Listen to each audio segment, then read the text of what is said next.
तमाम अध्यात्म ज्योतिष के प्रिय दर्शकों का आज के हमारे कार्यक्रम में बहुत बहुत स्वागत और अभिनंदन। आज हम बात करेंगे वास्तु दोष को लेकर। जब भी कोई दोष होता है ना, तो हमें लगता है ये दोष मान लो किसी को समाप्ति कर देगा, ऐसा एक भय आसपास व्याप्त होने लगता है।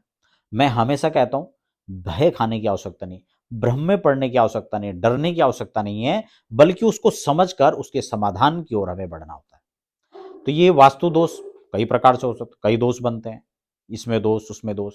लेकिन उपाय क्या है, आपको फ्री का उपाय बता रहा हूं, एक स्वस्तिक से आपका उपाय होगा। आगे बढ़े, नए दर्शक हैं तो चैनल को फटाफट सब्सक्राइब कर लीजिए, बेल आइकन प्रेस कर लीजिए, ताकि आने वाले समय में भी आपको ऐसे ही संसद छेदन वाले कार्यक्रम प्राप्त होते रहे। मैंने आपको कहा फ्री का उपाय। अच्छा, फ्री का जो लॉलीपॉप होता है बहुत अच्छा लगता है लेकिन इसमें कुछ विशेष ऐसा है भी नहीं, क्योंकि वास्तु के नाम पर आजकल जितना कह सकते हैं लूट पड़ रही है, जितनी फीस वास्तु की है आज के समय में, मुझे लगता नहीं उतना कोई और ले रहा है। और लोग भय के मारे देते भी हैं। जिनको वास्तु का बेसिक मेथड भी पता नहीं है, वो भी लाल टेप चिपका दो, पीला चिपका दो, ये कर दो, वो कर दो, तमाम उपाय पर लगे हैं और वास्तु का मेजरमेंट भी उनको समझ में नहीं आता है। आपको मैं फ्री का उपाय बता रहा हूं। सबसे पहले तो आजकल समस्याएं क्या है, लोग बड़े बड़े फ्लैटों में रहते हैं, बड़ी बड़ी बिल्डिंगें हैं, फ्लैट छोटे छोटे हैं, जो आकार है जमीनों का वो निश्चित नहीं है, तो बहुत सारे छोटे मोटे दोष हो सकते हैं। तोड़ फोड़ उसके लिए करेंगे, कोई फायदा नहीं है, पैसे का नुकसान अलग है, और तोड़ने से वास्तु दोष और बढ़ता है, खत्म नहीं होता है। तोड़ने की स्थितियों को अलग से देखा जाता है कि यहाँ पर तोड़ने लायक है या नहीं है, कंपलसरी है या नहीं है। लेकिन ये भी मैं आपको क्लियर कर दूं कि लाल पीली टेप चिपकाने से लटकाने से कुछ होगा नहीं। उपाय मैं आपको बता देता हूं। सामान्यतः जहां पर भी वास्तु दोष है, जो मुखिया है घर का, उसके हाथ से 9 अंगुल नाप करके, जो मुखिया है उसके हाथ से 9 अंगुल आपको अष्टगंध या रोली या कुछ भिन्न भिन्न गंधों से आपको एक स्वस्तिक बनाना है।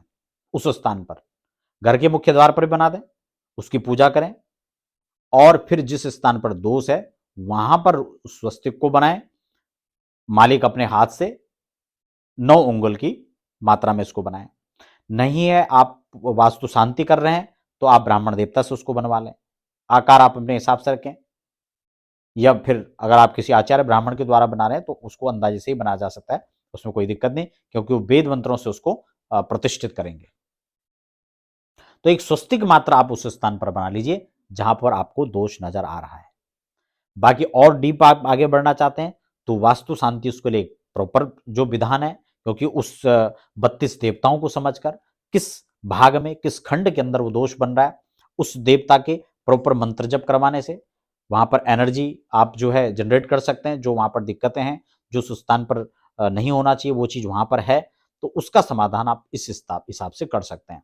क्योंकि जब तक आप पूरे 32 पद या बना करके उनके प्रत्येक देवताओं को निकाल करके उनकी परिभाषा को समझ करके, मान लो आपने पैर में आपने जो है कोई वजन रख दिया, तो आप समाधान किसका करेंगे, पहले उस वजन को हटाएंगे। वजन नहीं हट रहा है तो आप वजन कम कैसे हो सकता है, इस पर आप फोकस करेंगे।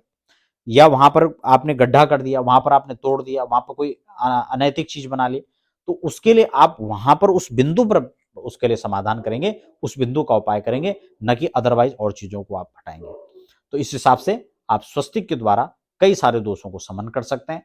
स्वस्तिक में भी अलग अलग धातुओं को स्वस्तिक बनता है, लेकिन वो थोड़ा कठिन है, बहुत ही नॉर्मल है। आप अष्टगंध से स्वस्तिक बनाकर उस दोष को समाप्त कर सकते हैं। तो आपके लिए बहुत बहुत शुभकामनाएं।